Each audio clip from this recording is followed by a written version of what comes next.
আসসালামু আলাইকুম ভিউয়ার্স, জানিয়ে দিব সর্বশেষ সংবাদগুলো।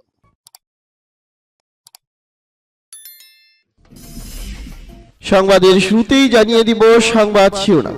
মন্দার কবলে পড়বে বিশ্ব অর্থনীতির এক তৃতীয়াংশ, আইএমএফ এর সতর্কতা। ভারতের কাশ্মীরে উত্তেজনা, 24 ঘন্টায় নিহত 5। রুশ সেনা ঘাঁটিতে ইউক্রেনের ক্ষেপণাস্ত্র হামলায় কয়েকশো নিহতের দাবি। পারমাণবিক মহড়া নিয়ে আলোচনা করছে যুক্তরাষ্ট্র ও দক্ষিণ কোরিয়া। এবং জানিয়ে দিব সর্বশেষ শিরোনাম। ইসরায়েলের চরম দক্ষিণপন্থীদের উত্থানে ফিলিস্তিনিরা আতঙ্কে। এতক্ষণ শুনছিলেন সংবাদ শিরোনাম, এখন শুনবেন সংবাদের বিস্তারিত। তো বন্ধুদের কাছে রিকোয়েস্ট রইল, এই ভিডিওতে একটা লাইক দিবেন, আর ভালো লাগলে অবশ্যই বন্ধুদের মাঝে শেয়ার করে দিবেন। মন্দার কবলে পড়বে বিশ্ব অর্থনীতির এক তৃতীয়াংশ, আইএমএফ এর সতর্কতা। বিদায়ী বছরের তুলনায় 2023 সালে বিশ্ব অর্থনীতি কঠিন হওয়ার আভাস দিয়ে সতর্ক করেছেন আন্তর্জাতিক মুদ্রা তহবিল আইএমএফ। সংস্থাটির প্রধান ক্রিস্টালিনা জর্জেভা বলেন, এবছর বিশ্বের এক তৃতীয়াংশ মন্দার কবলে পড়তে পারে।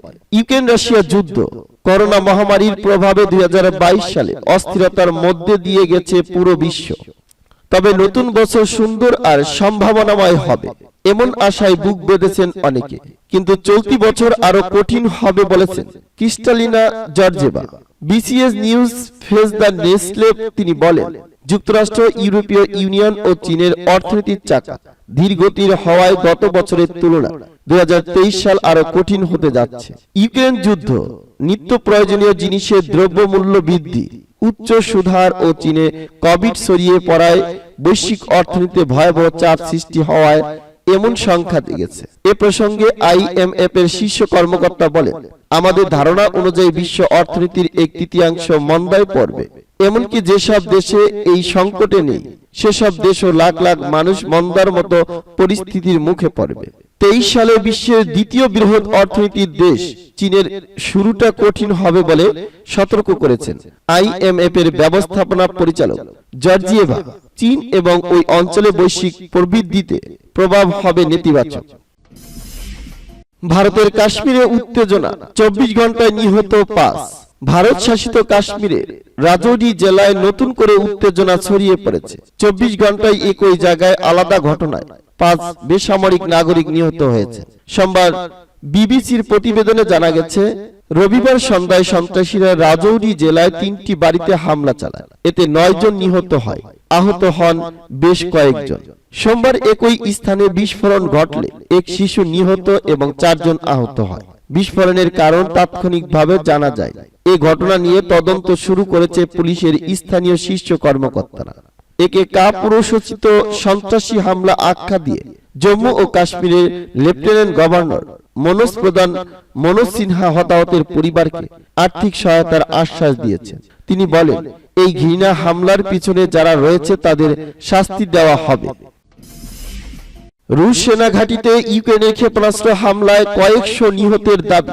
ইউক্রেনের সেনাবাহিনী দাবি করছে, তারা পূর্বাঞ্চলীয় দোনেতঙ্কে এক রকেট আক্রমণ চালিয়ে কয়েকশো রুশ সৈন্যকে হত্যা করেছে। বিবিসির সংবাদদাতা জানিয়েছেন, নিহত রুশ সৈন্যের সংখ্যা প্রায় 400 হতে পারে। এ সংখ্যা নিশ্চিতভাবে যাচাই করা যায়নি। দোনেতঙ্কে রুশ সমর্থন কর্তৃপক্ষ হতাহতের কথা স্বীকার করেছে, তবে খবরে প্রকাশিত সংখ্যাগুলো নিশ্চিত করেনি। রুশ অধিকৃত মাকি ইবোকা শহরে রুশ সৈন্যদের ঘাঁটি হিসেবে ব্যবহৃত একটি স্কুল ভবনে ইউক্রেনীয় রকেটটি আঘাত হানে।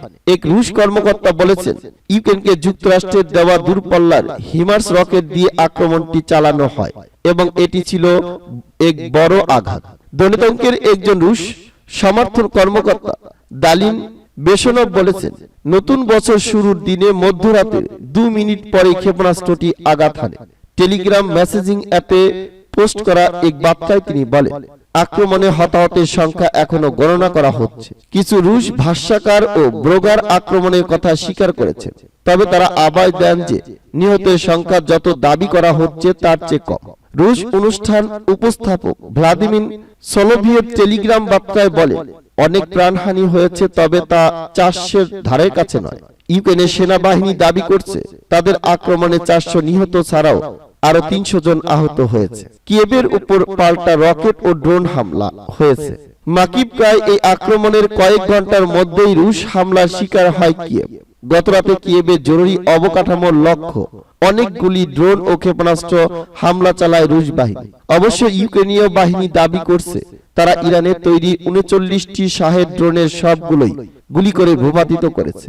তবে কিয়েভের মেয়র ভিটালি ক্লিচকো বলেছেন, রুশ ড্রোন আক্রমণে বিভিন্ন জ্বালানি স্থাপনা ক্ষতিগ্রস্ত হয়েছে এবং এর ফলে বিদ্যুৎ বিভ্রান্ত ঘটেছে। ইউক্রেনের কর্তৃপক্ষ একটি রুশ ড্রোনের ধ্বংসাবশেষের ছবি সামাজিক মাধ্যমে পোস্ট করে, যাতে রুশ ভাষায় শুভ নববর্ষ লেখা দেখা যায়। গত কিছুদিনে রাশিয়ায় ইউক্রেনের রাজধানীর উপর ক্ষেপণাস্ত্র এবং ইরানের তৈরি ড্রোন দিয়ে অনেকগুলো আক্রমণ চালিয়েছে। পারমাণবিক মহড়া নিয়ে আলোচনা করছে যুক্তরাষ্ট্র ও দক্ষিণ কোরিয়া।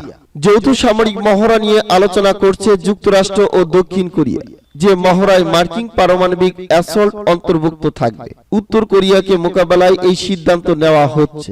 দক্ষিণ কোরিয়ার প্রেসিডেন্ট উইন সুক ইউল এ তথ্য জানিয়েছেন। উইন সুক ইউল বলেছেন, ওয়াশিংটনে বিদ্যমান পারমাণবিক ছাতা ও বর্ধিত প্রতিরোধ দক্ষিণ কোরিয়াদের আশ্বস্ত করার জন্য যথেষ্ট নয়। এ সময় তিনি যুক্তরাষ্ট্রের সামরিক বাহিনীর সক্ষমতার কথা উল্লেখ করেন, বিশেষ করে এর পারমাণবিক শক্তি ও মিত্রদের উপর আক্রমণ প্রতিরোধের বিষয়। দক্ষিণ কোরিয়ার প্রেসিডেন্ট বলেন, যুক্তরাষ্ট্র আমাদের উদ্বেগ না হওয়ার জন্য বলছে, কারণ তারাই সবকিছু দেখবে, তবে তা দিয়ে আমাদের জনগণকে আশ্বস্ত করা যাচ্ছে না। এ বিষয়টি মার্কিন প্রশাসনও বুঝতে পারছে। তিনি বলেন, উত্তর কোরিয়ার পারমাণবিক হুমকি মোকাবেলায় মার্কিন পারমাণবিক ফোর্সের অপারেশনে অংশ নিতে চায় সিউল। তিনি আরো বলেন, পারমাণবিক অস্ত্র থাকবে যুক্তরাষ্ট্রের অধীনে, কিন্তু পরিকল্পনা, তথ্য ভাগাভাগি, মহড়া ও প্রশিক্ষণ যৌথভাবে হওয়া উচিত। মার্কিন প্রশাসন এ ব্যাপারে ইতিবাচক বলেও জানিয়েছেন তিনি।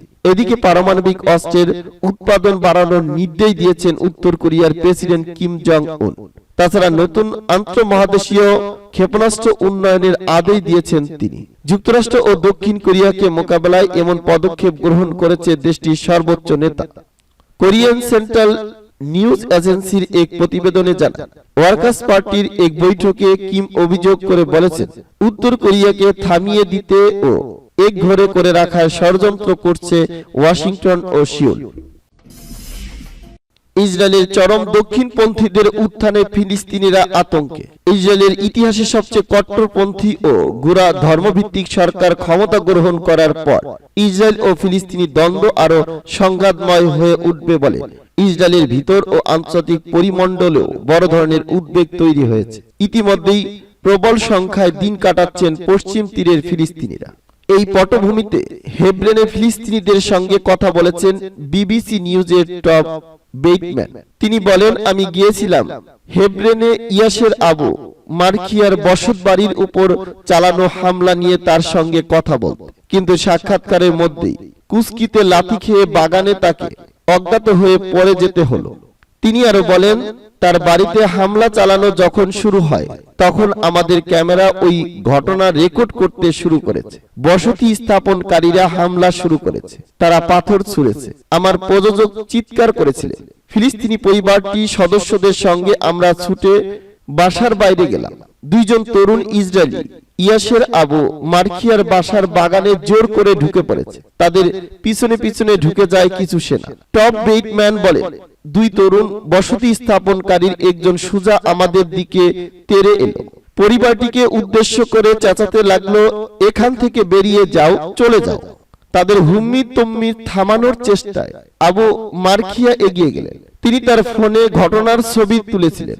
একজন সেনা তাকে ছবি তুলতে বাধা দিল, কিন্তু এরই মধ্যে ইসরায়েলি তরুণটি এগিয়ে এসে ওই বাসার মালিক ফিলিস্তিনি আবু মারখিয়াকে জোরে লাথি মারল। ঠিক এ ধরনের আচমকা হামলা নিয়ে এই পরিবারটির সঙ্গে কথা বলতে তারা হেব্রনে গিয়েছিলেন। হেব্রনের ফিলিস্তিনি বাসিন্দারা জানিয়েছেন, ইসরায়েলের সাম্প্রতিক নির্বাচনের পর তাদের উপর হামলা আক্রোশ বাড়ছে। তারা সবসময় আচমকা হামলার আশঙ্কায় দিন কাটাচ্ছে। এবারের ভোটে চরম ডানপন্থীদের প্রতি সমর্থন ব্যাপক মাত্রায় বেড়েছে, যার ফলে হেব্রন ও অন্যত্র ইহুদি বসতি স্থাপনকারীদের পক্ষে আন্দোলনকারী চরম জাতীয়তাবাদী গোষ্ঠীর একেবারে কঠোর মনোভাবাপন্ন মানুষেরা নিজেদের ক্ষমতাশালী মনে করেছে। এছাড়া এই ভোটের ফলাফল অধিকৃত এলাকাগুলোর সেনাবাহিনীর ভূমিকা কি হওয়া উচিত তা নিয়ে ইসরায়েলি সমাজের ভিতরে একটা সাংস্কৃতিক লড়াই ইন্ধন যোগাচ্ছে।